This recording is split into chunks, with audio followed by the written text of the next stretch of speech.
Күз, түн, қараңғы көше. Мейірғұлдың айдарын Нұраның салқын самалы сыйпап өтті. Осы желдің әсері болар, Мейірғұл өзен жаққа қарап, терең ойларға шомды. Қайран Нұраның сағындырған самалы. Сенмен қауышуда әскер қатарында жүргенде қанша уақыт асықтым деп сұрасаңшы, жарықтық Нұра. Бірақ қалай сұрарсың? Бұл фәниде тіл тек қана гомо сапиенс аталатын жаратылысқа ғана тән. Ал сенде, Нұра, жан жоқ. Тіл жоқ. Сен бұдан адасың. Сені Тәңір өзен қылып жаратты. Суың талай жылдар осылайша бір қалыппен ағып, сайын Сарыарқаның сар даласының сан шақырымын кезіп кесіп өтеді. Күндізде, түнде де, ыстық болсын суық болсын, сен үнсіз ғана өз арнаңмен аға бересің. Аталған арның сенің өмірлік жолын, күре тамыры. Бұл жол ешқашан өзгермек емес. Ол бір қалыпты. Ал адам баласының жолы қиралаң, бұрылыстары көп кезетін жол. Оны сүрінбей өту біздің қолымызда. Бұл жолдың қызығы менен шыжығы, қайғы қасіреті қатар жүреді. Жын шайтан деген пәлемен періште сынды пәкиза жаратылыстар кездеді. Ал үстімізде әманда Алла тұрады. Тәңір және оның пәк, күнәдан ада періштелер бізді тура жолға бастағысы келсе, Ібліс пен оның шайтандары бізді азғырып, ақ жолдан тайдырып, қадамымызды қате бастыруды армандайды. Көрдің бе, адамның қандай тосыны көп жолы бар. Бұл жолдың аты өмір екенін сенде сезетін шығарсың, асыл өзенім. Сенің толқындарында, тілсіз суында қандай сыр жасырылып отыр екен, ол маған беймәлім. Сенің жағалауында нешеме жігіт ат суарып, талай бұрымды қыздар шелектерін арқалап, бір-бірімен танысып, бақытты отбасы құрған болар. Ол әрине қуаныш. Ал сенің суына қанша адам баласы батып, о дүниелік болған. Сенің жағалауына қанша пенденің көз жасы тамған. Сенің суын қанша баланы әкесіз қалдырған екен, ол әрине беймәлім нәрсе. Мен ессіз сәби, жүргекте жүрген кезімде сенің суына әкем батқан еді. Қайран әкем, балықшы еді. Сол мақұлықтардың әлеміне кетті ғой. Әрбір бос уақытын осы балық аулаумен өткізетін. Әрине, бұл қайғылы жағдай. Ондайдан Құдай сақтасын. Дегенмен саған оның келіп кетері жоқ. Сен естімейсің де, көрмейсің де. Баяғы қалпыңмен үнсіз аға бересің. Осы кезде Мейірғұл жаурағанын сезді. Терең ойларға батқан бойы Нұраның жағасында келіп тұрғанын байқады. Айлы түнде сен қандай сұлу едің, Нұра. Бұрынырақта қалайша байқамаған едім. Деп тағы да бір ойлады Мейірғұл. Өзеннің суына бет аузын жуып қой, ауырмай тұрғанда, кері қайтайын деп ойлап, елді мекен жаққа адымдады. Кері бұрылып тағы бір қарады. Айлы түндегі Нұраны қимай қарап тұрды. Санасына бір жыр шумақтары келгендей болды. Әйтеуір тоңғаннан аңсағай жігіт әндетіп үйіне қарай адымдады. Мейірғұл жас кезінен ақылды, зерек болып өсті. Мектептің мұғалімдері Мейірғұл дегенде ішкен астарын жерге қоятын. Сабағына да, мектептің қоғамдық жұмыстарына да, мерекелік шараларына да белсене қатысып, мектеп қабырғасынан түлеп ұшқанша бетке ұстар ұлдарының бірі болып өсті. Әскер жасына келіп, отандық борышын өтеу үшін еліміздің батысына, яғни Каспий теңізіне жіберіледі. Ондағы міндетінде мұғалімдері де, ата-анасы да үміттенгендей абыройлы өткеріп, туған жеріне оралады. Әскер қатарында жүргенде жақсы қызмет үшін, үлгілі тәртібі үшін сынды мадақтамалар алып қайтқан. Арасында батылдық көрсеткен үшін сияқты мадақтамасы да бар екен. Оны Мейірғұл Каспий теңізінде заңсыз балық аулап жүрген тәртіп бұзушыларды ұстаған кезде иеленді. Дивизия бастығы генерал өз қолымен кеудесіне таққан болатын. Ондайда қандай күй кешкенін Мейірғұл айтып жеткізе алмас, сірә. Әйтеуір еліне, анасына аман есен оралды. Барлығы қуануда. Ұлдарының еліне оралуымен құттықтау ниетімен келіп жатқандардың ішінен барлығы таныс. Барлығы да өркенің өссін, зор азамат бол дегеніне жетіп сияқты сөздерін төгіп жатыр. Мейірғұл да айтсын, әмин, рахмет деп жауап қайтарумен әлек. Раушан қайда, ол неге көрінбейді, әлде мен оны ренжіттім бе, арамыздағы махаббат оты өшкен бе?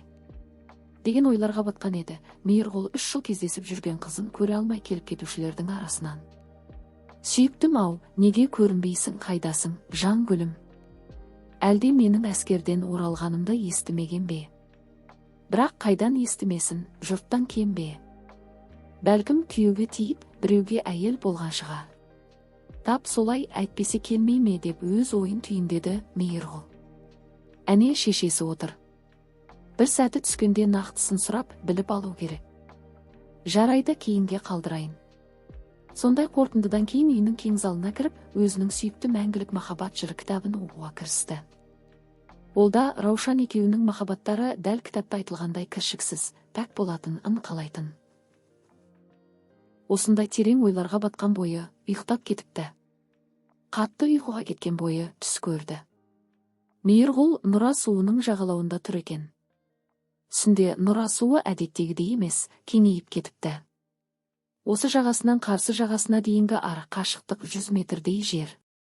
Түбі көрінбейтін, тұңғиық екен. Бір кезде судың орта тұсында қайықпен келе жатқан балықшыны көрді. Менің әкем де осындай қайықпен балық аулап жүріп, балықшылықпен айналысқан еді. Бәлкім әкем шығар. Бірақ мен оны қалай танимын деп ойлады. Әйтеуір көкірегіндегі бір тылсым сезім бұл сенің әкең деп жатқандай. Мейірғұл әке, әкетай деп айқайлап жіберді. Әлгі үнсіз жүзе берді. Әкешім-ау, сен мені естімейсің-ау, сірә, маған бір мезгіл тіл қатшы, папа. Өзіңді сағындым ғой. Балықшы сол қалпы үн шығармай, балығын аулай берді. Қармаққа ілінген балықтарының түр-түсі де қызық екен. Қап-қара, күріктей үлкен. Мейірғұл тағы да бірдеңе деп айқайлап жіберді, одан ештеңе де шыққан жоқ. Қарсы жағадағы қамыстардың арасында жүзіп жүрген жалғыз аққуды көрді Мейірғұл. Құс арлы-берлі жүзіп, бір аянышты дыбыс шығарғаны анық аңғарылды. Нұра, сенің суыңды да кездерінде аққулар мекендеген болар. Қандай әдемі екен бұл аққуларын. Сондай мейірімді, қардай аппақ құсым-ау. Аққулар ұйықтағанда Мұқағали атамыздың көкейіне осындайда келген болар. Олар дәл осылай Нұраны мекен етіп, бұларды көрген адамның көңілін көтерер еді. Алайда бұл құстар адам баласынан қорқады. Оларға көзделген қара мылтықтан қорқады. Задында аққулар жұп болып, екеу болып жүзбеуші ме еді су бетінде. Ал мына жарықтық неге жалғыз? Бұның жұбы қайда? Неге оның дауысы аянышты, мұңды? Бұның жұбын бір сұрқия пенде келіп атып кеткен шығар. О, аққуым-ау, сол екен ғой сенің алаңдауының себебі. Әлгі сенің жұбыңды атқан адамның кім екенін білсем, кідірместен барып мойнын бұрап алар едім. Бір кезде аққу қамыстардың арасына жүзіп көзден таса болды. Әлгінде балық аулап отырған әкесі де көрінбеді. Мейірғұл көзін ашып көрген түсінің мән-жайын түсінуге тырысты. Жори алмады. Бөлмеге әй, Мейір, тұра ғой, шай іш деп анасы кіріп келді. Үстел басында Мейірғұл мама, келгендердің арасында Раушанды көре алмадым. Сол қыз, қателеспесем, мені күтпей байға тиіп кеткен болар, деп үнсіздікті бұзып жіберді. Шешесі: саған айтпайық деп едік, бірақ айтуға тура келеді, бәрібір естисің ғой. Иә, Раушан күйеуге шығып шетелге кетіп қалды. Жолдасының қызметі сырт жаққа ауысқан көрінеді. Жағдай солай деп сөзін қорытындылады. Мейірғұл сенер-сенбесін білмей: қалайша ол мені алдап кетті. Екеуміз мен әскерден келген бетте үйленеміз деп серттескен едік қой. Раушан қазақ қызының сұлуларының бірі болатын. Ұзын, қолаң, қара шаштарына әрбір еркектің көздері түсетін. Адамға маржандай тістерімен күлімдеп, ерекше наз еркелікпен қарағанда, тас жүрек, сұрқия пенденің өзі жұмсарып, мұздайын еритін. Сыңғырлаған күлкісі сандуғаштың көктемде сайраған әніне ұқсайтын. Оның даусына елжіремейтін жан болмады-ау, сірә. Дене бітімі табиғат берген мүсін еді. Ақынға муза болуға лайықтын. Жанары күн, жүрегі гүл аруды ауылдың баршасы сыйлайтын. Мейірғұл екеуі алғаш партаға отырған кезден ақ бірге жүретін. Сабаққа екеуі барып, екеуі қайтатын. 9 сыныптың 31 желтоқсаны. Сол күн яки түн Мейірғұл мен Раушанның жүректеріне ерекше жақын болатын. Мектепте ұйымдастырылған мерекелік кештен оқушылар үйлеріне асығуда. Желсіз, жылы түн. Ірі-ірі, ақ ұлпа қар жауып тұр. Мектеп жақтан біреудің сықылтап күлген, сыңғырлаған дауысы естілді. Ол қол ұстасып, Мейірғұл мен Раушан асықпай келе жатқан еді. Раушанның үйіне жақындап, екі жас біріне-бірі ұзақ мейірімді көзбен қарап тұрды. Шашына қар жабысқан Раушан бүгін ерекше сұлу тын. Күлімдеп күлімсіреп тұрған еріндері сүйе ғой деп жалынып, жалбарынып тұр. Мейірғұл көптен бері аңсап жүрген еріндеріне қол жеткізді. Жүрегі қуаныштан дүрс-дүрс соғады. Қыз бен жігіт сол түні бір-біріне сүйемін деген сезімдерін жеткізді. Қос ғашық шарбақ сыртында қол ұстасып әзер қоштасты. Ауылдың халқы бұларды енді біздің Ләйлі Мәжнүніміз дейтін болды. Сүйіктісінің бұндай иттік жасайтынына сенбей, Мейірғұл кешкі жастардың дискотекасынан бірақ шықты. Бұрын ол дискотека атаулыға тек мерекелерде ғана баратын. Темекі, ішімдіктен де аулақ жүруді жөн көретін. Ал Раушан керісінше осындай жерлерге жиі барудан бас тартпайтын. Би десе барын беруге дайын тұратын. Мейірғұлмен кездеспегенде бәлкім Раушан да бұзылатын еді. Екеуі бірін-бірі қатты сыйлайтын еді. Раушанның Кәмила деген құрбысы да Мейірғұлды ұнатып жүретін. Ұнатып емес, құлай сүйетін. Мейірғұлдың әскерден келіп, Раушан екеуі үйленетінін Кәмила жақсы білген. Раушан мен Мейірғұлды көргенде қаны қайнап кеудесін ыза кернейтін. Құрбы болғандықтан Раушан Кәмилаға бар сырын ақтарып айтып беретін. Бір сөзінде, Мейірғұлым аман есен әскерден оралған соң отбасын құрамыз. Балалы шағалы боламыз деп армандайтын. Қасындағы Кәмила айтақ. Мен бұндайға жол бермеймін. Мейірғұл тек қана маған тиесілі. Ол мендік болады деген ойларда болатын. Қалайда болса мен сенің көзіңді құртамын деп Раушанға ызалана қарайтын. Даңғыр-дүңгір музыка арасында отырған Мейірғұлдың есіне Раушанның сүйемін, күйемін, анасының ол байға тиіп кетті деген сөздері орала берді. Жолдастары жүр, билейік деп шақырғанында естімей, тіпті қандай музыка ойнап жатқанын аңғармай отырған еді. Қасында тұрған бос орындыққа жолдасы Дархан келіп, Мейір, саған не болған? Өлген адамдай қозғалмай отырсың ғой, тура. Өлген адамдай деген сөздерді қайталап, я мен тірі өліппін, сүйіктім мені өлтіріп кетті деп ойлады Мейірғұл. Бір кезде Дарханға бұрылып, ішесің бе? Деді. Анау екі көзі шарасынан шыға жаздап, сен ішпейсің ғой. Дегенді айтқысы келіп еді, алайда жолдасы ол кезде сыртқа шығатын есікке тақап қалған болатын. Артынан қуып жетіп, үнсіз артынан ілесе берді. Мейірғұл Раушанды ессіз сүйетінін Дархан жақсы білетін. Оның да шындықты айтуға дәті бармады. Екеуі Ақмағамбеттен алып келіп әңгімелесіп ішіп жатқан. Дарханның мастығы ма, әлде жолдасының шындықты білуін қалады ма, әйтеуір былай деп әңгімесін бастады. Мейір, сенің қатты қиналып жүргеніңді көру мен үшін өте ауыр. Сондықтан саған шындықты айтуға бел будым. Бізге сенің анаң да, Раушанның ата-анасы да саған айтпай ақ қой деп сұраған болатын. Бірақ бұл құпия ертелі кеш белгілі болушы еді. Бәлкім сен мені ішіп алып, қайдағына айтып, сандырақтап тұр дерсің, айтсаң мейлің, дегенмен бұл шындықтың нағыз өзі. Раушан сені сатып байға кетпейтінін сен де, мен де жақсы білеміз. Себебі ол сені шын сүйді. Мейірғұл, енді жігіт бол. Раушанның жаны жәннатта болсын. Ол марқұм болды. Мейірғұлдың басы айналып, көзі қарауытып, құлай жаздап, қабырғаға сүйеніп, өз-өзін әзер ұстады. Көзінен ыстық жас парлап жатты. Дархан оған тағы бірдеңе деп айтып жатты, оны естіп жатқан Мейірғұл жоқ. Раушан марқұм болды деген сөздер санасын жарып бара жатқандай. Арақтың шишасын алып, мойнынан бірақ ұрттады. Дарханға орындыққа отырайық деген белгі көрсетіп, екеуі сылқ етіп отыра қалды. Дарханнан бәрі қалай болғанын айтып беруді өтінді. Дархан Раушан мен Кәмила кешкілік құрбыларының тұрмыс құру салтанатын жуып, қыз ойнақ өткізгенін, Кәмиланың ол тойдан ішкенін, содан соң екеуі өзен жаққа серуендеп барғанын. Жағалауда тұрғанда, Кәмила келіп, Раушанды артынан келіп қара таспен басынан ұрып, Раушан әлі тірі болғандықтан басын бүкіл салмағымен басып тұрып, суға батырғанын жылап тұрып әңгімелеп берді. Мейірғұл көзіне толған жасты сүртіп, анау Кәмила оңбаған қайда, соттады ма? Деп сұрады. Соттады ғой, алайда әкесі ме, әлде басқа туыстары ма тиісті жерлерге пара беріп алып шықты. Кәмила тұрмысқа шығып кетіп, күйеуімен шетелге кетіп қалды, деді Дархан қолын жолдасының иығына қойып жатып. Ауыл болып Раушанды жерлегенде айтып өтті бір сөзінде. Орындықтан тұрып, өзен жаққа қарай бет алды. Дархан жолдасының артынан ілесті. Нұраға тақалып, өзен суына бет аузын жуды. Су біршама суық екен. Бірақ әлі мұз қатпаған. Біресе жарық айға, біресе суға қарап ұзақ отырды. Дархан да жолдасына бөгет болмай жақын маңда үнсіз отырды. Мейірғұл әлгінде көрген түсінің мағынасын, анасының шетелге кетіп қалған Раушан емес Кәмила екенін енді түсінген болатын.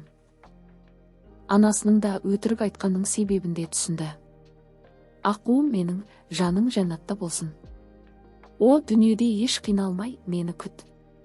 Нұрам-ай, Раушанның өліміне сені кінәлайын десем, сенің еш күнән жоқ. Сен Раушанның өмірін қиюды қаламаған шығарсың. Енді маған не істей дерсің? Раушанымсыз күнім қалай бола екен? Менде суға батып сүйіктімнің артынан кетсем бекен? Жоқ, сабыр сақта Мейірғұл. Біріншіден, артындағы іні қарындастарыңмен анаңды ойла. Екіншіден, өз-өзін өлтіру үлкен күнә. Одан да Раушанның қабіріне, мешітке барып, аруағына дұға бағыштап, сүйіктімнің рухына тыныштық сұрайын бір Алладан. Арақ ішкенімді де Алла кешіре гөр.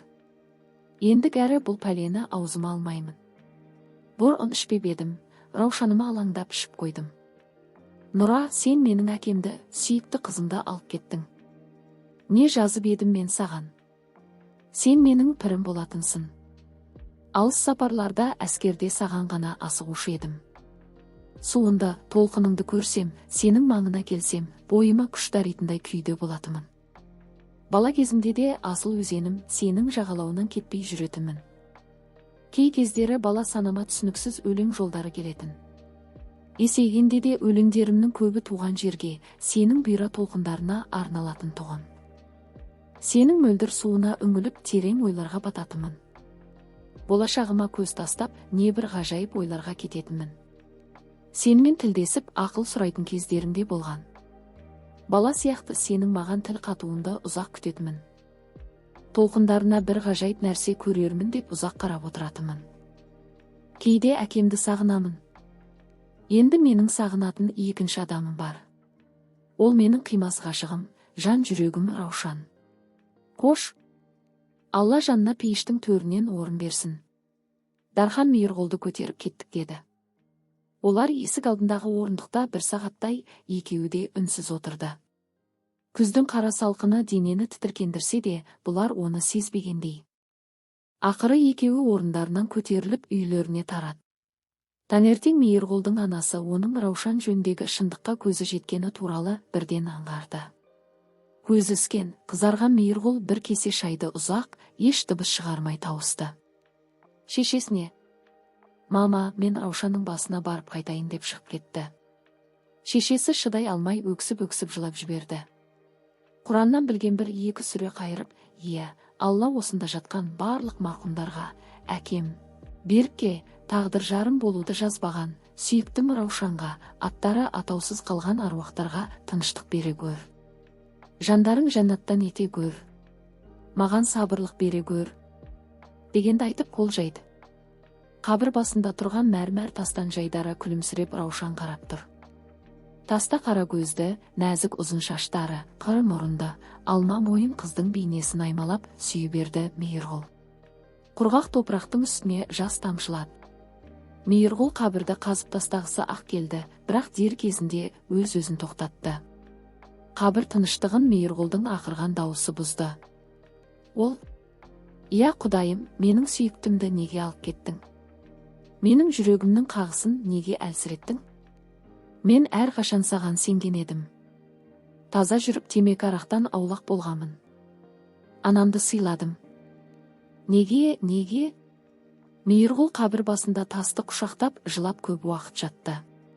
Таста бейнеленген қыздың суретін тағы да бір сүйіп түрегелді. Мейірғұлдың жасы тастағы суреттің көзіне тамыпты.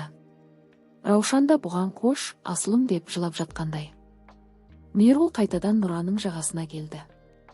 Тегі суға ұзақ қарап отырып, түсінде көрген аққу есіне оралды.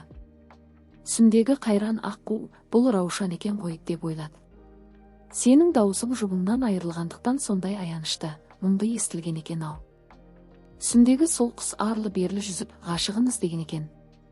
Менің ғашығым марқұм болды, асыл өзенім. Алла өзіне алып кетті. Сен бақыттысың, Нұра. Себебі сенде адам баласындай сезім деген жоқ. Сен жылай да алмайсың, сүйе де алмайсың. Қуануды да, қайғыруды да Құдай саған жазбаған. Менің айтқан мұңымды да естімейсің. Сен өзенсің. Сенің өзгермейтін жолың бар. Яки арнаң. Менің арнам дәл осындай болатынын кім білген. Бұндайды Құдай ешкімге жазбасын. Сенің жағанда адамдар мен сияқты мұңын шағып отырмаса екен деймін. Сенің жағалауында тек қана жақсылық пен игілік болуын қалаймын. Иә, Алла бұл ниетімді қабыл қылғайсың деген ойлар тағы да Мейірғұлдың санасын мазалады. Әскерден алғаш өзен жағасына келгенде Мейірғұлдың жүрегіне мынадай өлең жолдары келген еді. Өзенім асыл суым нұрадайын, тастан тасқа секірген құралайым. Шабыт келген сәттерде жүрегіме мен сенің толқынына жыр арнайын. Сол кезден бір ай уақыт өтіпті. Бір айда Мейірғұлдың көңіліне қаяу түсті. Өмірлік жолы күрт өзгерді. Өзі көптеген жоспарлар құрған өмірінің бұл бөлігі қайғылы болды. Раушанмен бірге ұзақ бақытты өмір сүрерміз деп ойлаған. Алайда ойлағандай болмады. Енді оның өмірі Раушансыз өтпек.